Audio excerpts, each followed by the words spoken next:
Hey, you guys, and welcome to the Cannabis Minority Report podcast. I am your host, Khadijah Adams. I am the founder of Girl Get That Money, a business empowerment coaching firm, as well as the Green Street Academy, where we teach you the basics of investing in cannabis stocks.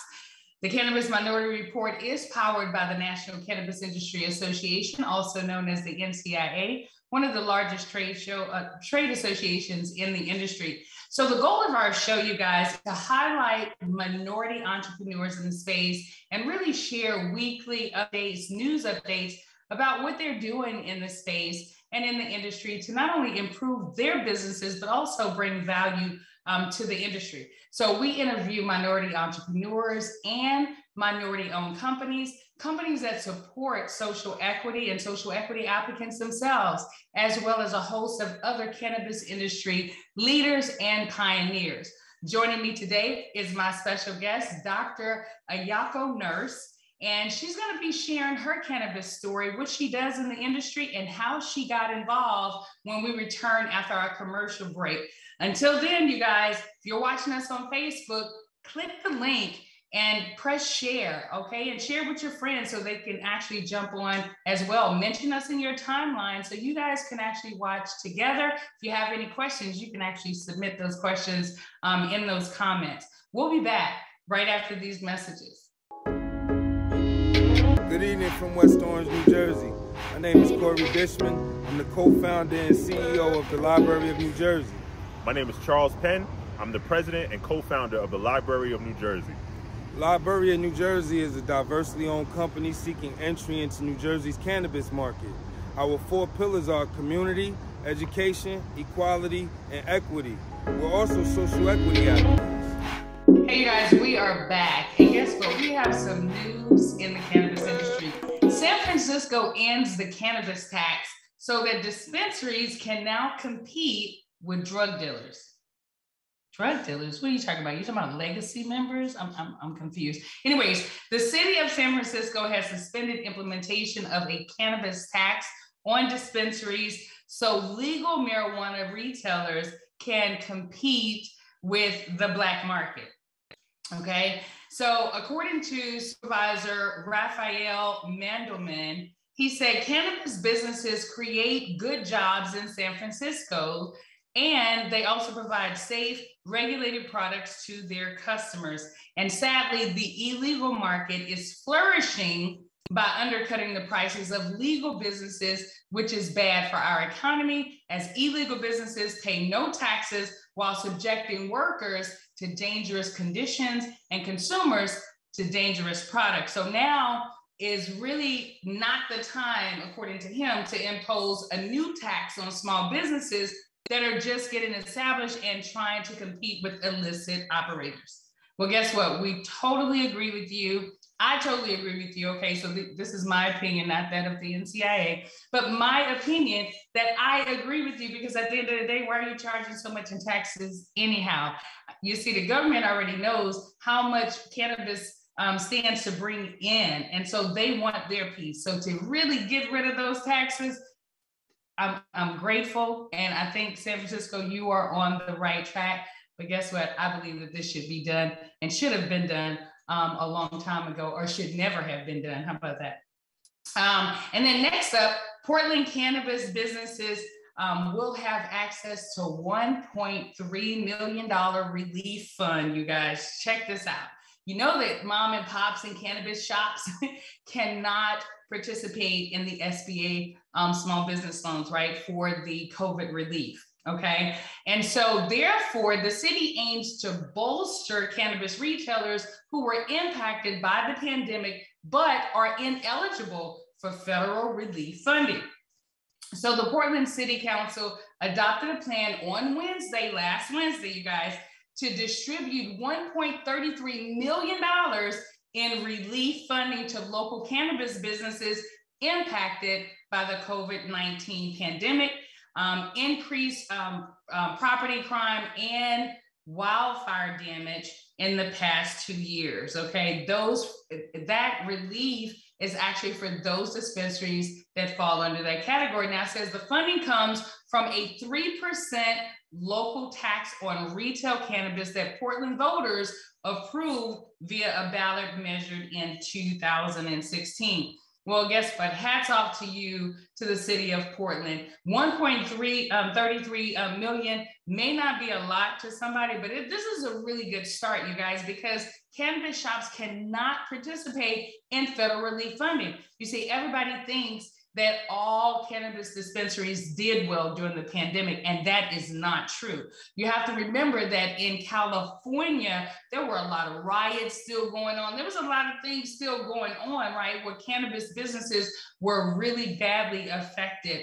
And unfortunately, because cannabis is still federally illegal, okay, the cannabis companies do not qualify for federal relief funding. So my hat's off to Portland City, the Portland City Council, for putting this into place, because guess what? Something is absolutely better than nothing. So take advantage of that. If you are a cannabis owner in the city of, a cannabis dispensary owner in the city of Portland, okay, I think you should really check into what type of relief you actually qualify for. 1.33 is not very much, but you want to get your little piece of that pie while it is available to you. Now, up next, I want to announce the minority companies that are raising capital right now in the space. You know, last week we named like 5 of them. This week we're going to name 4, okay? So the Library of New Jersey, the founders are Corey Dishman and Charles Penn, and they are social equity applicants in New Jersey. And as you know, come March 2022, New Jersey will then be taking in those applications for the micro licenses. And so the Library of New Jersey, they are raising capital at this time. So you guys get at them, look for them as well. And their website is actually coming very soon. We're going to make that announcement when it happens. And then the Turp Courier, also a social equity applicant, Mr. Lance Nixon out of Denver, Colorado. He's also raising capital as well. He has a website coming soon. But if you look up Lance Nixon and Google his name and cannabis, his story is actually going to come up. He was actually featured in the Emerald magazine here recently.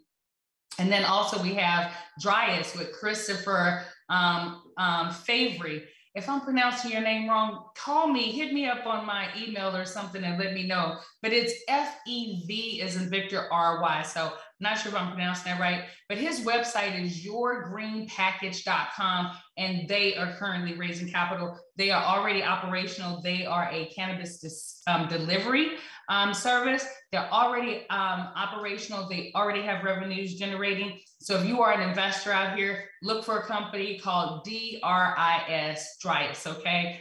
Christopher is who you need to speak to. And then we have Dr. Donise Floyd of Legacy Greens, who is also raising capital as well.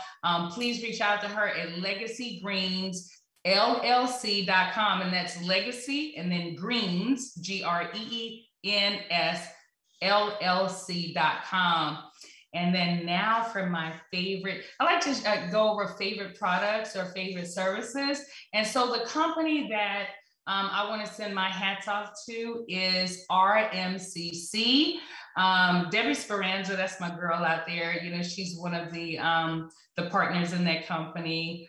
She is actually the chief learning officer, I believe, and it's RMCC. They have a brand new website that's going to be launching soon. So join us next Monday. We're going to release that website, that new website address, so that you guys can participate. They have an awesome program for social equity applicants. And I know this year, I'm happy that I had the opportunity to actually sponsor 11 social equity applicants to participate in that program that is put out by RMCC. So they have a whole academy that they're launching. So I'm super excited about it. And yeah, so when we return, you guys, we're going to learn more about Dr. Ayoka, if I'm pronouncing your name wrong, please correct me when we come back up, okay? Dr. Ayoka Nurse and her journey into the cannabis industry. when we return. In the meantime, you guys, if you're watching us on Facebook, now's a great time to hit the share button, or better yet, tag some of your friends so that they can join as well. You guys can comment and post little things, at the end. We'll be back right after these messages.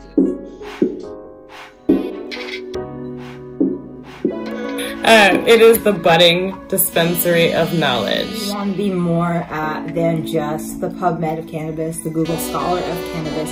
We want to be a continuing education platform that is easily accessible. We see this as being able to leave a legacy for the entire industry and really elevate this plant to where it deserves to be. Staying alive was no job at second hand. Moms bounced on old men so that we move. All right, you guys, we are back with Dr. Ayoka Nurse. She is a law and policy analyst, chair of the economic development, chair of the Cannabis Sub-Committee for the City of Richmond, California. And she's very passionate about researching, developing, and implementing new ideas and policies based on her findings. And she has a diverse background, you guys, in government, in law, and in the media. And she's also the co-founder of Youth Radio. Hi, Dr. Nurse. Welcome to the Cannabis Minority Report podcast. How are you? Thank you. I'm happy to be here, Khadijah. Thank you for having me. Absolutely. So can you tell us, Dr. Nurse, a little bit about you and also about your journey into the cannabis industry? Sure. I have like you said, I have a background in policy, but I started out in media with Youth Radio, and then I worked for a music trade magazine called Gavin. And throughout my whole career, I've always had an interest in law, and I tried my hand in that and found out I didn't really like it because you have to have a good memory to get through your first year. But what everything that I've done has in common is popular culture and how policy shapes that culture.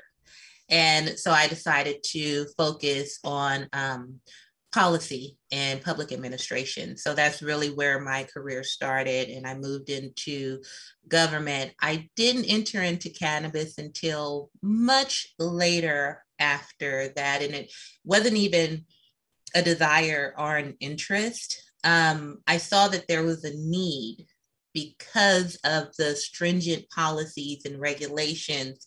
And I decided to do my study, conduct my doctoral study on cannabis. And I didn't know the direction that it was going to go in until I actually started researching the history of cannabis, going all the way back to when, before there was a country, it was territories, and cannabis is currency. So there was a time where this was flourishing in this country and was a dependable source. But when the United States wanted a superpower, they had to go through cotton production, and started to see this correlation between the use of the Black image, the Black plight, historically, all the way to the current legal cannabis industry. And the way that the two industries are formal, which is the stringent regulated industry that we have now, and then the informal, which is a flourishing industry that can't seem to be controlled. But is it by design, or, is it just supposed to be that way? So that's where my study started to go off in that direction. And I started to see a pattern in the policies that are promoted as being beneficial to X, but it doesn't equate to any type of growth or wealth within this industry, which is, common to other industries as well. So yeah, there's a pattern of exclusion in the formal cannabis industry. Yeah, you are absolutely right. I tell you. And, and when you look at other industries as well, you see that same pattern. And it's like, okay, did they really mean to do this? And if they did really mean to do it, how long has this been done that we didn't really pay attention? And I think the cannabis industry kind of brought that to the forefront, if you will. I think there was a huge part of the movement, you know. So let me ask you something. So earning a PhD, right?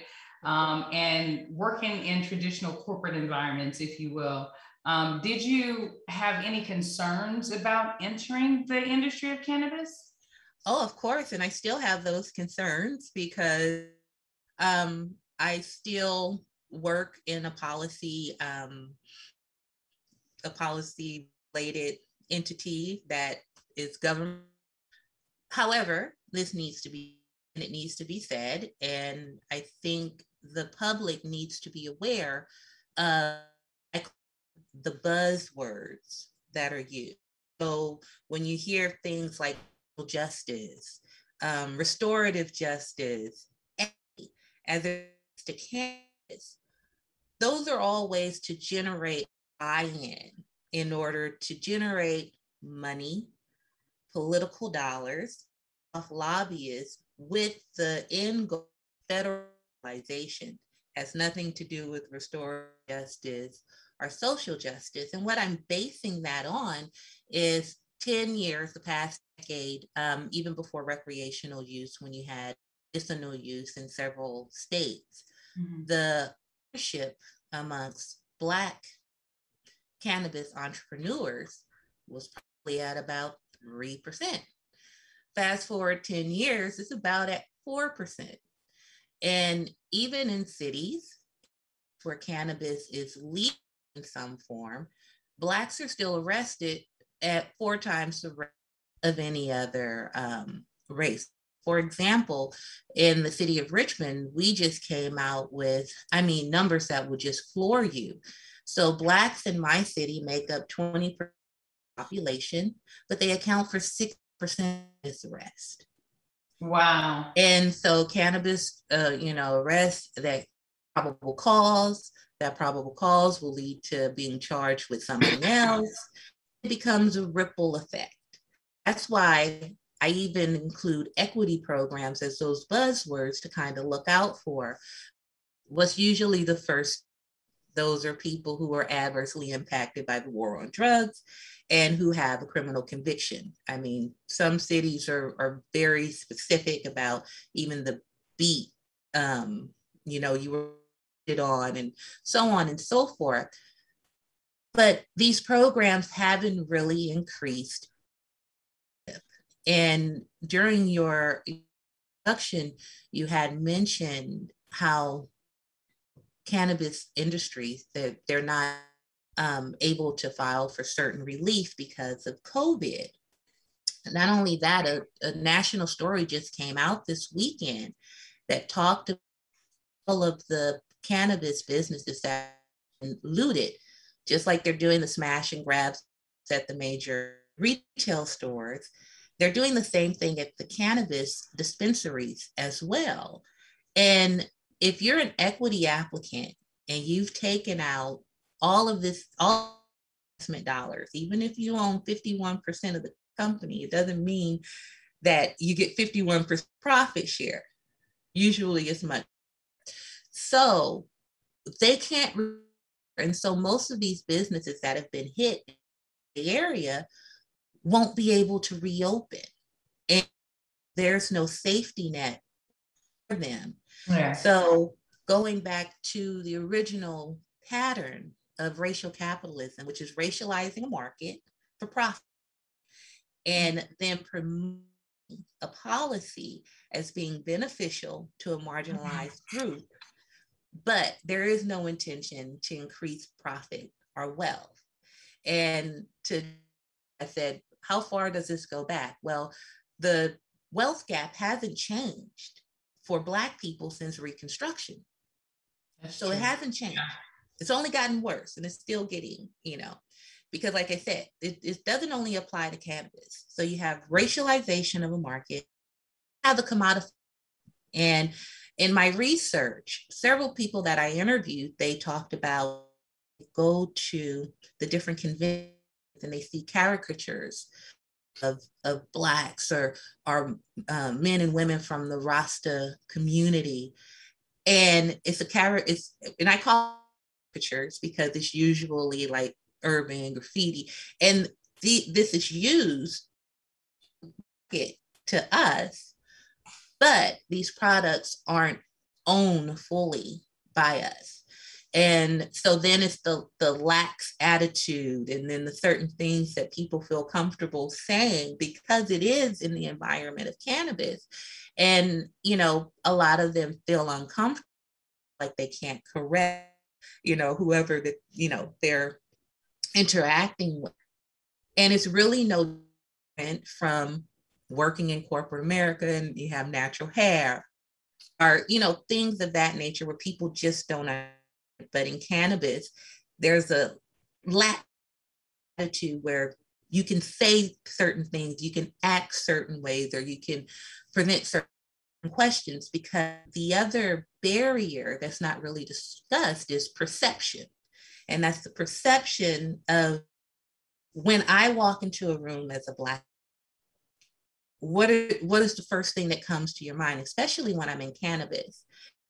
It really impacts whether or not those venture capital dollars, because last numbers that I saw, Blacks only receive about 1%.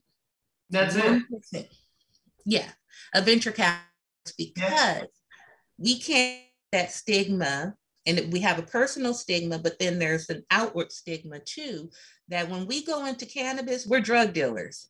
And we're bringing all of this baggage along with us. So that's back to the criteria for equity programs when they have that as tier 1. And it's like, that doesn't define us. Yes, if you grew up in an urban area, you were adversely impacted by the failed drugs. Yeah. And what I argue, or what I present in my study, is that although seeing that there's a movement towards federal legalization, now whether or not that's going to happen is a whole conversation, but the main thing is that Blacks, well, in the cannabis industry, that pattern of racialization, commodification, and then predatory inclusion, those are the 3 things. So the predatory comes in when it's like, oh, okay, I need to go and get that equity applicant and get that license, give them $350,000, business fails, but I get to walk away with the license and, you know, less taxes in the city. So we've seen this happen in Oakland. San Francisco even has it where you can only get a loan if you're an equity applicant.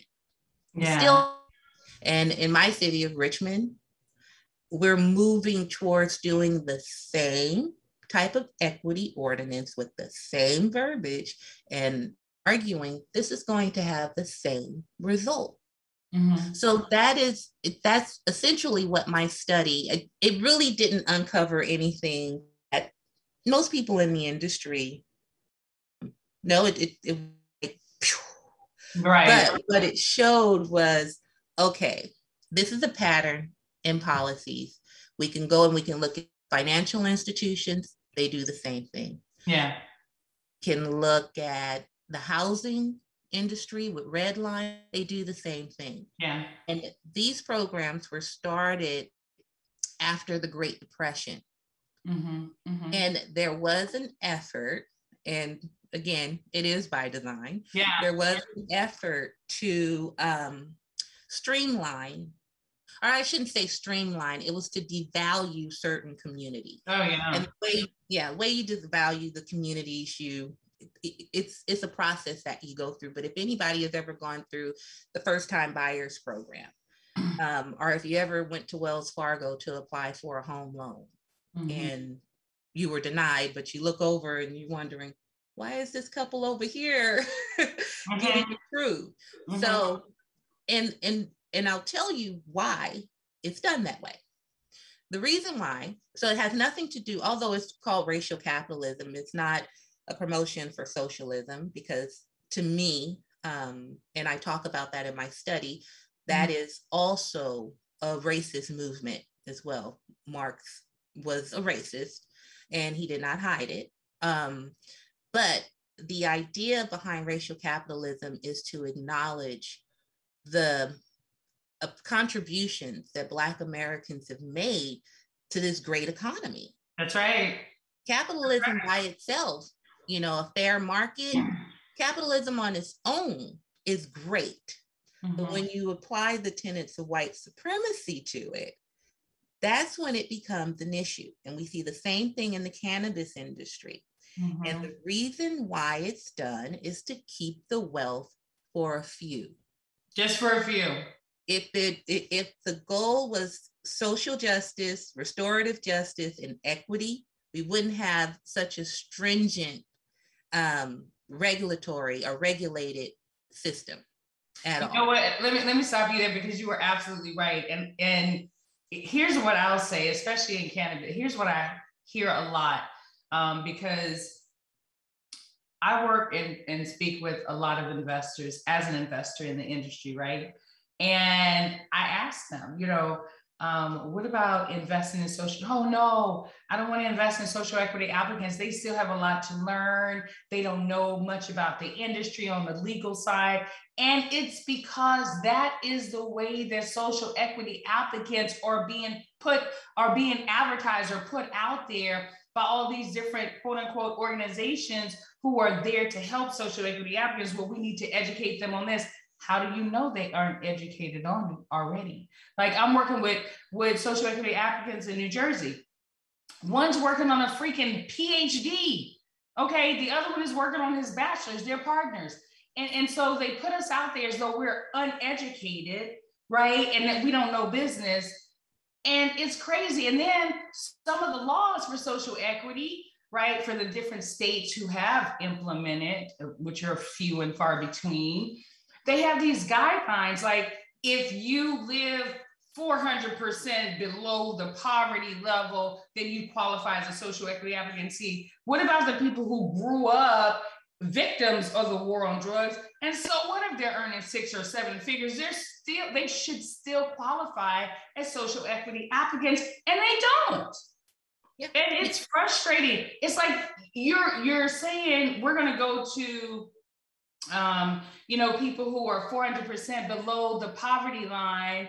And yeah, these are the people that need to be, that were most affected and need to be educated about what's going on.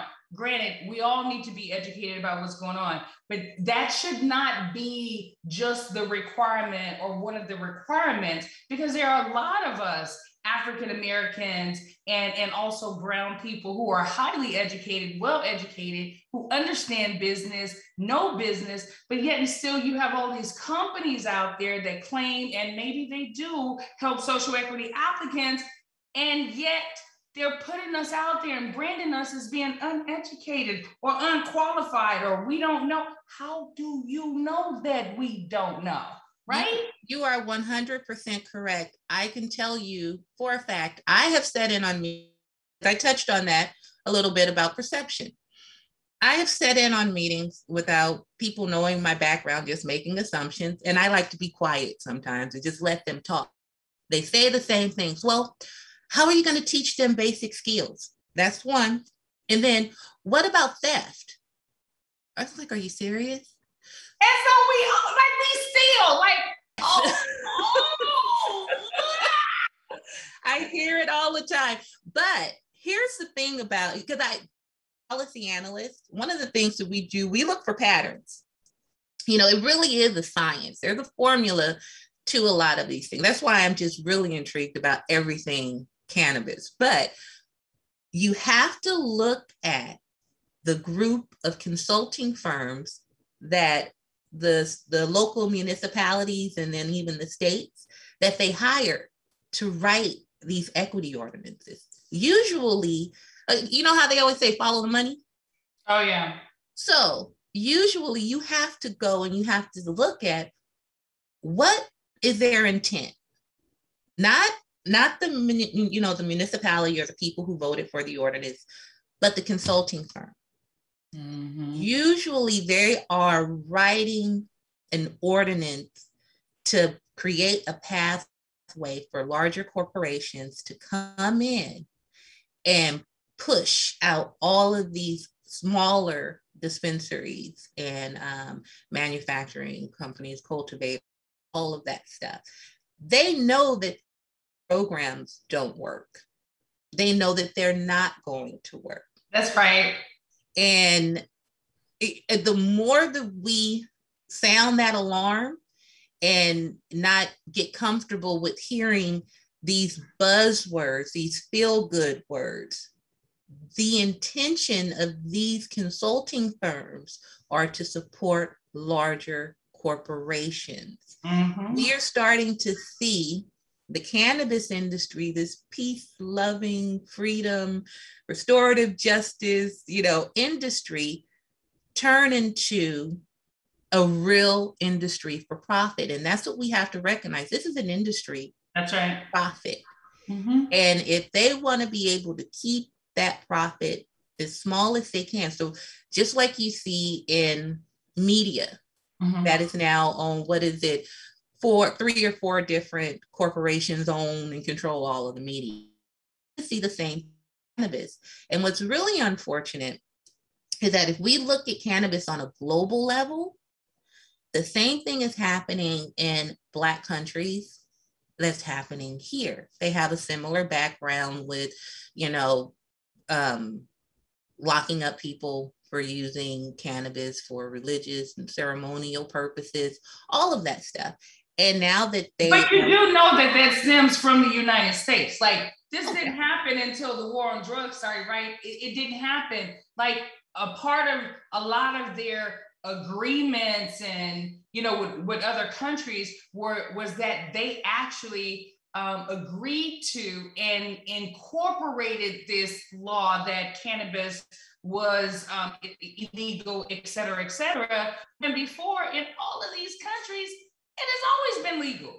Yeah, because it grows everywhere. If you're in a tropical country, it's going to grow. But I call it the new colonialization, because the same ordinance that you see here, you might go over in Barbuda or Barbados and see the same. And they are leaving out locals, they're leaving out the Rasta community, they're leaving out the farmers. Even in South Africa, the Black Farmers Association, these issues that we have here in America, they're seeing the same thing outside of here as well. And between America and Canada going over into these other countries, I mean, it's becoming a global issue. And if we don't get it together here, I mean, I don't know, other than making people aware of what's going on and of who you have these certain, because there's a way to do a regulated industry that's equitable. There's a way to do it. Oh, yeah. But it's not being done. No. And it's not being done because it's going to create too many owners. And if you have too many owners, you have to share too much of a profit. And they're not looking at what's going on in the informal market. Mm-hmm. One of the things that I wanted to say about the crime and the looting that's been going on in the Bay Area with in terms of cannabis, I'm sorry, I lost my thought because I'm rambling on too much. But one of the things that one of the gentlemen said is that it was safer to sell in informal market than the formal. He said it was actually safer to sell on the street than it is legally. And that's the problem. That is the problem. That's a serious issue. And so I don't know what direction cannabis is going in terms of the legal issue, but in terms of the policy issue, it's not going to lead to economic growth or wealth amongst Blacks. Well, I tell you, there's so many of us that's working towards generational wealth and creating generational wealth for our families and establishing these companies, right? Because the industry was built on the backs of Black and brown people. So let's just be clear. And at the end of the day, the way that the war on drugs was designed, many people say the war on drugs failed. Well, they put it, it didn't fail the way that they put it. It succeeded based on what they wanted, but it was failed as it relates to the Black and brown communities because it failed us, right? It failed to protect us. It failed to put us, first, if you will, as it relates to what's fair and what's not fair, right? Even to this day, here we are in December of 2021, and Black and brown people are still being arrested at high rates and high levels. You don't go in the suburbs and see a police officer on the corner, on every corner of the suburbs, but you'll go into the hood and you'll see police officers on every single street. And here's what's interesting. They say it's because it's high crime there. Really? Honestly? No. I mean, and it's frustrating. It's so frustrating. So let me ask you a couple more questions. Do you offer services to other companies? And if you do, what kind of companies can benefit from the services that you offer? I do offer other services, both in cannabis and outside of cannabis, because I do policy. And what I would like to do more of, because I do a lot of consulting, working with on applications and putting it together, business strategies, things of that nature, and then also working with local municipalities. And then I've worked with Antigua and Barbuda to clear up some of the things on their ordinance. They were about to have unlimited acreage. Like, do you know how much grows? So I really love doing that type of stuff. And so business strategies, policy formation, policy implementation, those are the services that I provide within cannabis. One of the things that I learned from this study is that if we pulled our resources together, we wouldn't have to depend on any type of program. Oh my God, I'm so glad you said that, because I keep saying the same thing over and over again. It's like if we just pulled all of our resources together, because I mean, wouldn't you agree that it's this organization run by this minority organization, or this organization run by this minority organization, all these different organizations out there, nonprofit organizations out there with the same mission, the same goals, are not collaborating. And we need to collaborate, and we need to put our monies and our resources together, because now we wouldn't depend on that. Because the Black community right now, as of, and mind you, hasn't been any recent studies, unless you may be able to correct me since that's your field, but according to the United States, since 2016, African Americans contribute $1.38 trillion into the marketplace, and that was just 2016. They haven't even done another study, to my recollection, and this is 2021, so they're about 5 years behind, unless you can correct me on that. Well, I discussed it in my study. You're about the figure right off the top of my head, but Blacks are the largest consumers, but we have the lowest representation in terms of ownership. Again, it hasn't always been that we weren't always the consumers, but that's a part of the racial capitalism.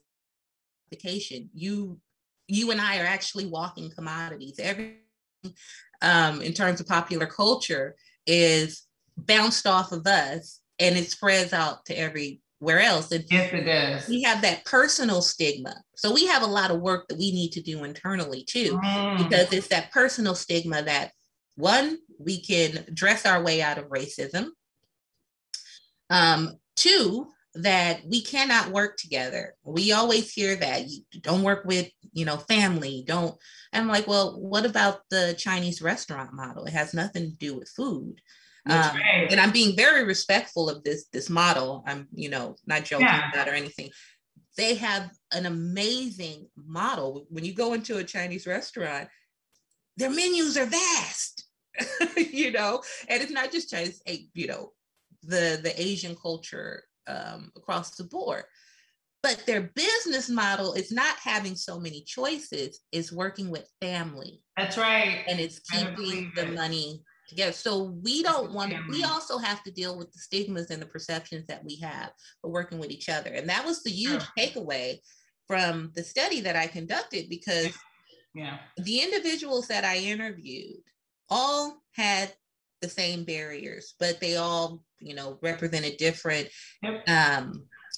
business backgrounds. Some were business owners, some weren't. Some were educated, some high school educated. There were master growers, which they may not have a formal education, so to speak, but their minds are amazing. I mean, these are young guys too, just master growers.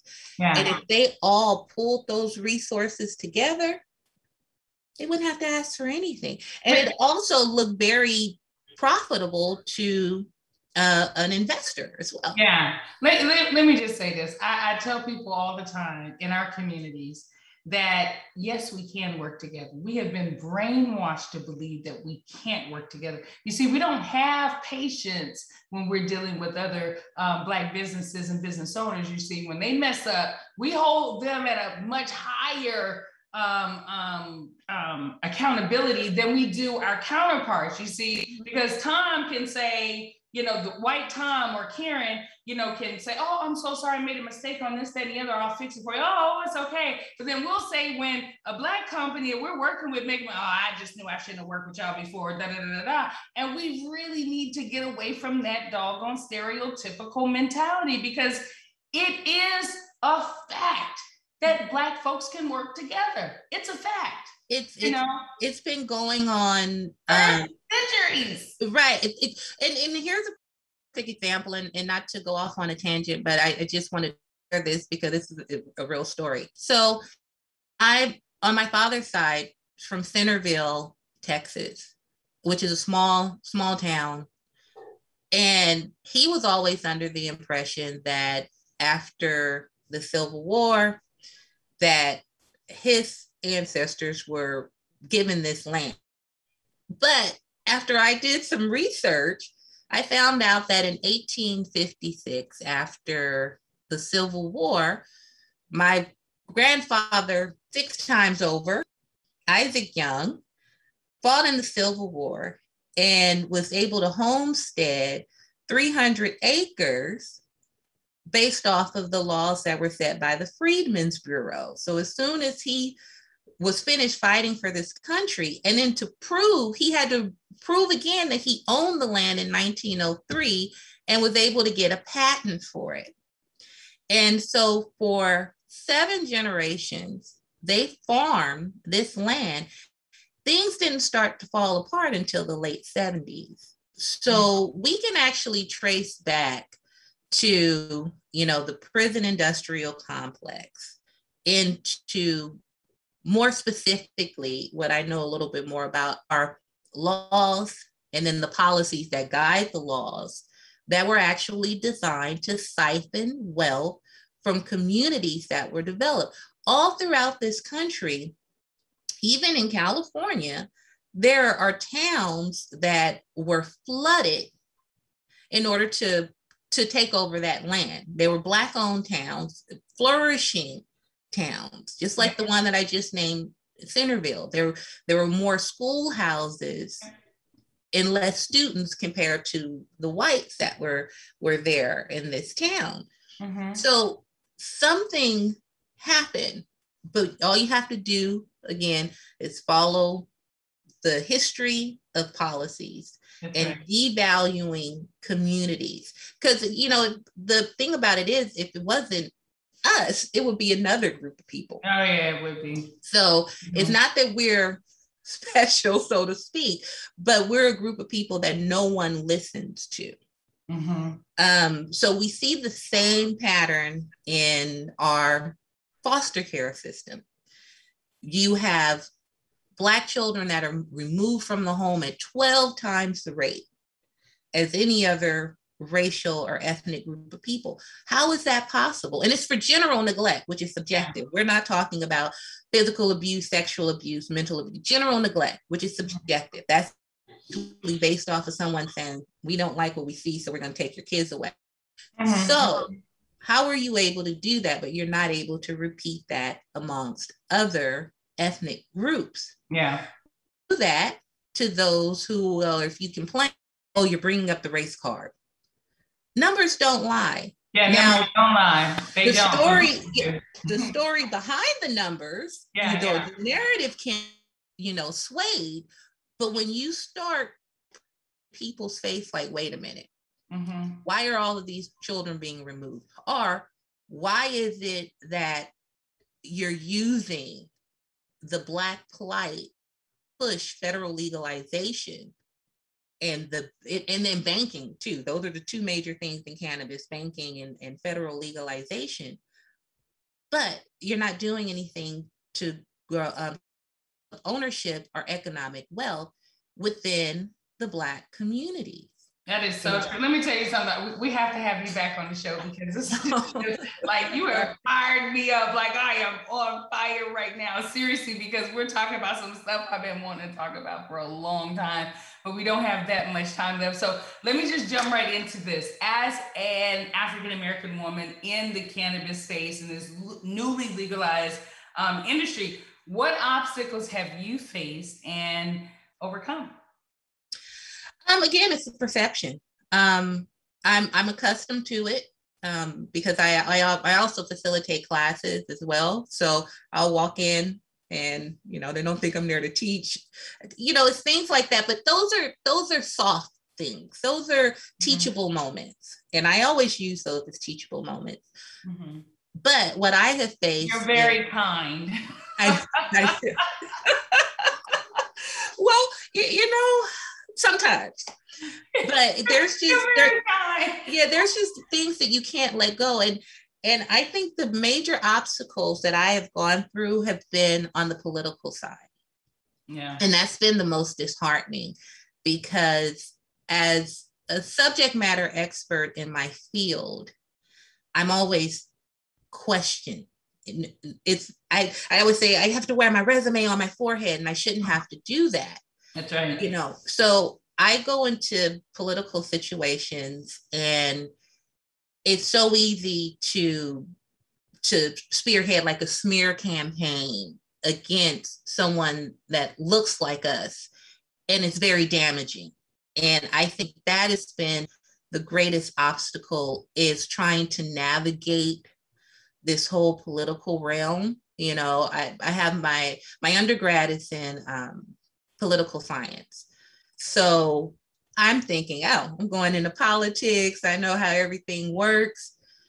No, you don't, because people are very, very, very cruel when it comes down to pushing their agenda. And so that's why I try and be very direct when I tell people, be careful when someone comes and they're promoting something as being beneficial to you, and it has no real benefit, and they can't show you how it's going to benefit. Be very careful of those who come and approach you about, I'll give you money, I'll invest in you if you give me access. So I get that a lot. Yeah. Like, I don't ask anyone for that don't have anything to do with me. I'm not going to bring you into it. So we are being used and taken advantage of, but that doesn't happen unless we put ourselves in a position to do it. So those have been the major obstacles. And I don't know how to play the political game. Okay. And I say that all the time, and I get in trouble a lot. But I was told by a great mentor that if you're getting in trouble for something that you're doing right, well, you're doing it the right way. You're doing good. Doing it the right way. Absolutely. So yeah, it's not a very popular stance. I've been called a lot of things and accused of doing certain things. I'm like, no, I'm being honest. These equity programs are failing. They're failing, and they're failing for a reason. Yeah. It's designed that way. And if you think cannabis is be this great equalizer social justice, it's not. It's for profit. It's for profit. It's for money. So think about opening up a grocery store or a car wash. You could probably make a lot more money. Hey, here's what I say. Look, I think now is the time for Black and brown people, actually, since recreation, even before recreation, because my research stems all the way back in biblical times, Genesis 1:12, Genesis 1:29 and 30, Exodus 30:22. So it stems back to back, way back then. And so, I just really believe that, we really have to take advantage of the participation of this industry. We didn't get a chance to invest in the oil industry. We didn't get a chance to invest in all of these big industries. Some people call the .com industry, and it wasn't an industry. That was a fad, right? It was a bubble that burst at the end of the day. Okay. And so, but we didn't have an opportunity, nor were we told about a lot of these industries. And so now I believe being at the beginning of this industry is a time for us to, get involved, whether as business owners, entrepreneurs, investors, or what have you, or even employees, but really getting our foot in. So what advice would you give to other women seeking to enter the industry? And what are your current needs as a company? Well, the advice that I would give is don't compromise. If entering into the cannabis industry, and encourage professional women who have an interest in, don't be afraid. A job is a job is a job. Having your own is something totally different. That's right. And sometimes you have to step out on faith. That's only if you're that passionate about it, because it's not easy. Because that's another place where you see racial disparities in ownership. I've actually heard, and I've seen, and I've witnessed, Black people don't touch the money. So, that, and people feel comfortable saying that. But I would say don't compromise. Learn as much as you can about not just cannabis, but business as well. And then venture to the history of cannabis. You went all the way back to the biblical times.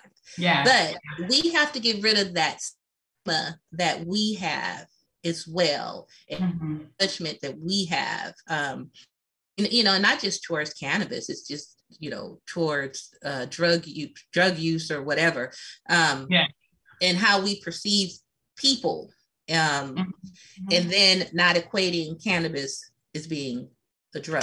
That is the biggest challenge right now for so many people outside of the cannabis industry. So many religious leaders and all of this, they can't get past the fact that cannabis is a plant and not a drug. And anyways, that's a whole other conference. We're coming on time right now. How do people contact you? Via website, social media? Is there a phone number or? Yes. The name of my company is Global Reach Strategies, and I can be reached at globalreachstrat@gmail.com. So it's just globalreachstrat, STRAT, @gmail.com. If you would like to read my full study, it's kind of long, but I know it's 181 pages, 197 pages. I'm on number 78. I'm still reading. Oh, okay. It's really interesting, and I was very fascinated, and it just increased my love for the plant and our resilience through everything. And that's one thing. One other thing, when you asked me what I wanted, it's not to discourage anyone saying, okay, the wealth gap hasn't grown, or that we don't represent more than 10% of the industry. I think it's like at 4%. It's not to say that there's something inherently wrong, or that, oh, woe is me. It's our resilience. That's right. We can do it. It's been done before. It's already in us. But the mistake we have made is to be appeased. You are absolutely right. That is the mistake. That's the mistake. Don't be comfortable. Don't, and I can go off on a tangent, then I don't want to do that because I might say something that would offend the audience, but don't become comfortable with crumbs. That's right. Don't allow investors to come in and separate you from your group. They do that. Absolutely. They do that. They cherry pick and they tell you, and do not let them do that. Work together, trust each other, hone your skills, bring in as many resources as you can, And that's what you do. And those are strategies that I discuss with different companies at different levels. So whether or not you're just starting out, you're at your application phase, or you're already in established business. I'm working with someone now who has cultivation sites in several different, but they needed a more cohesive structure in order to operate. So I work with them as well. But those are things that I would encourage people to do, and just be very leery of those patterns: racialization, commodification, and predatory inclusion. So absolutely. Well, thank you so much for being a guest on our show. We really appreciate you. We have to have you back on the show. I'd love to be back. I enjoyed this so much. Yes, I have too. So we wish you so much success in your company, and look forward to having you on as a guest again. So thanks again. Stick around though. We'll be back in just a little bit. Hey, y'all, if you are to subscribe to our podcast, you can actually go to Spotify, Stitcher, Apple Podcasts, and any of your favorite platforms.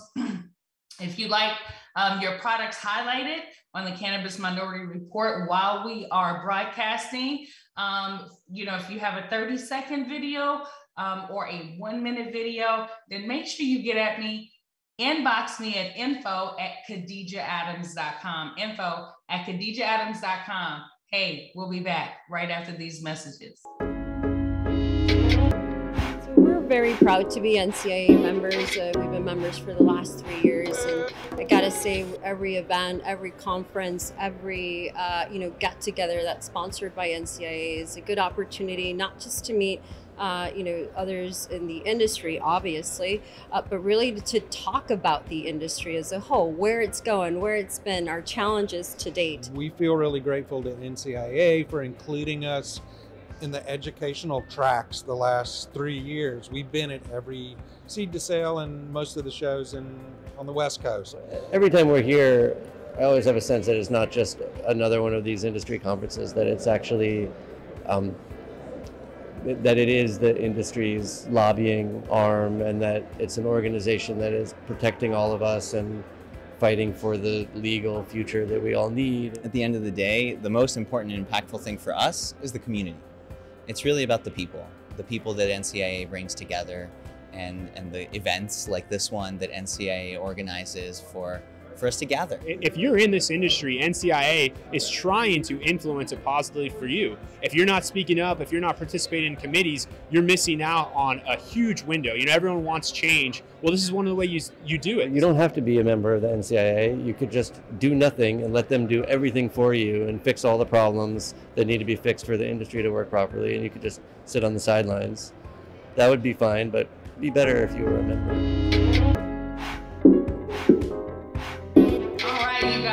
Wow, what a wonderful conversation with Dr. Nurse. I am just so excited and just happy that we had her on. I want you guys to check out the NCIA's members news blog and the industry insights that includes our NCIA member spotlight series. And that's where we highlight some of the new members who have joined us through our social equity scholarship program.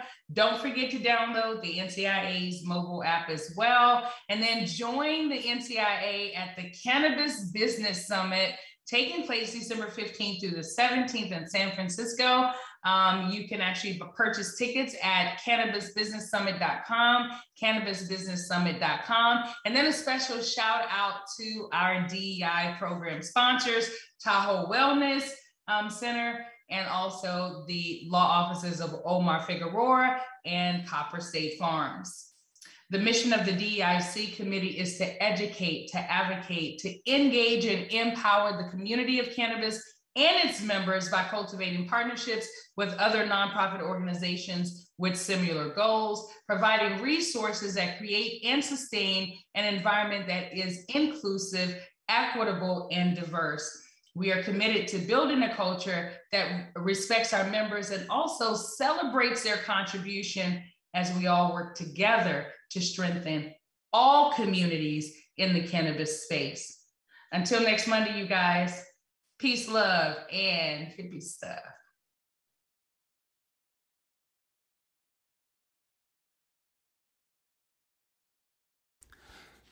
NCIA's Cannabis Minority Report is a product of the National Cannabis Industry Association and NCIA's Diversity, Equity, and Inclusion Committee. We are hosted every week by Khadijah Adams. Our executive producers are Aaron Smith and Vince Chandler. We are directed by Vince Chandler and produced by Bethany Moore. Please, please, please find out everything you can about the growing and equitable cannabis industry at thecannabisindustry.org.